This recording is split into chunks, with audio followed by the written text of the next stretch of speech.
I want to talk about manipulation, but not in a negative way. I would like to objectively look at manipulation and share with you what I've come up with.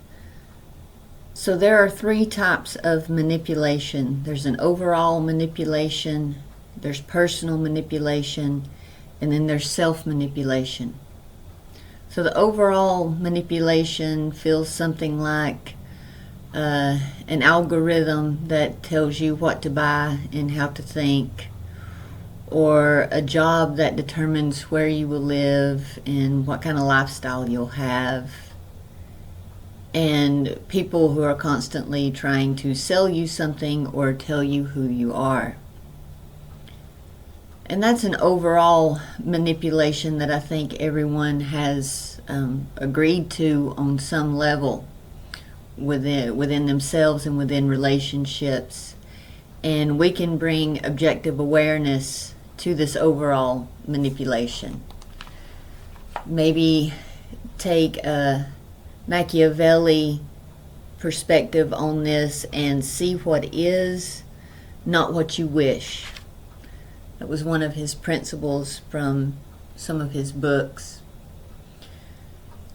And see it for what it is, not as negative or positive, just objectively become aware of it.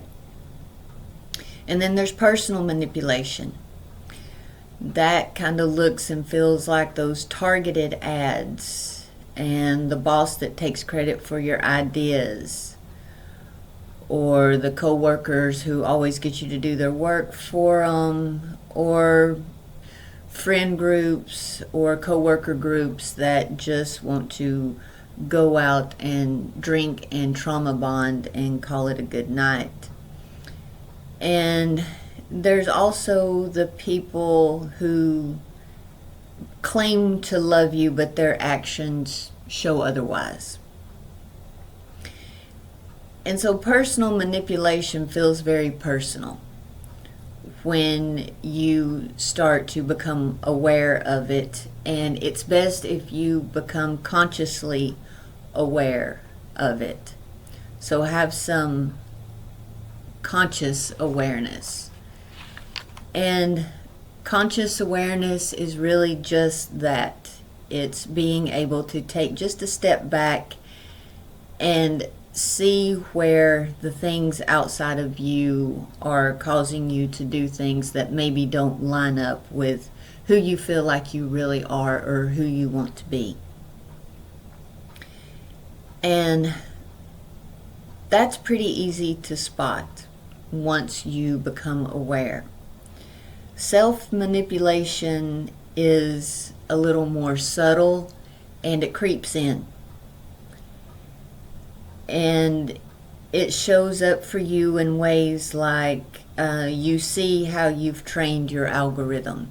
You see how your feed feeds you what you are interested in and nothing else. You stop thinking outside of the box. You don't have as much empathy because there's nothing to be empathetic towards. It's not that you are not an empathetic person or that you do not have compassion. When you never see the other side of the story, or you never see a different perspective, you lose the practice of compassion. You put yourself into a little bubble and a little box. And you start to look at how you tend to sit back and let things happen. And you blame it on fate, or that's just how you are or how things are. And even with self-manipulation, you can go as far as to see people and find that their actions do not line up with their words, that they do not follow through, they do not do what they say they're going to do. So their actions and their words stop lining up. And The self-manipulation here is that you think it will get better, or you think that if you love someone enough, their addiction will go away. It's very subtle, but it's very real. And there's no kind of awareness that you can bring to this besides the conscious and objective awareness. So if you really want to see both sides of manipulation, you do some identity work. And some people call this integrating the ego. That's what Carl Jung would call it. And there's a lot of negative talk about ego.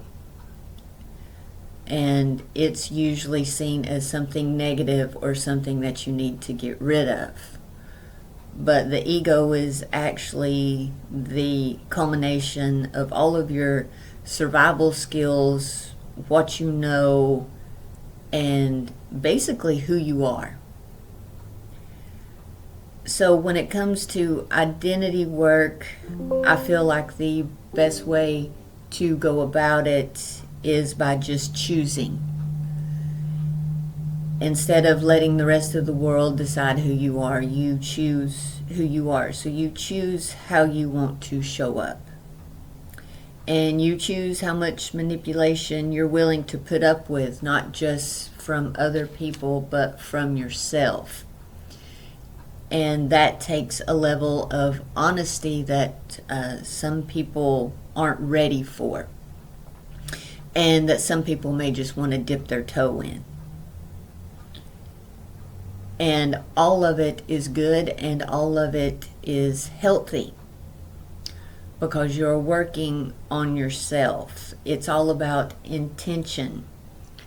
You want to understand manipulation and you want to understand your ego so that you can integrate all the parts of yourself that you need to be whole, and you need to be able to trust yourself enough to do that. Whether it's with the help of a community or other people, it will have positive outcomes when the intention is positive. So I'm not trying to blow rainbows and sunshine all over manipulation and ego and tell you that it's fabulous, because it's not, but it is real. And it is part of the human experience. And we do not have to be a part of it. We can break free from it. And that's what waking up is. Waking up is breaking free.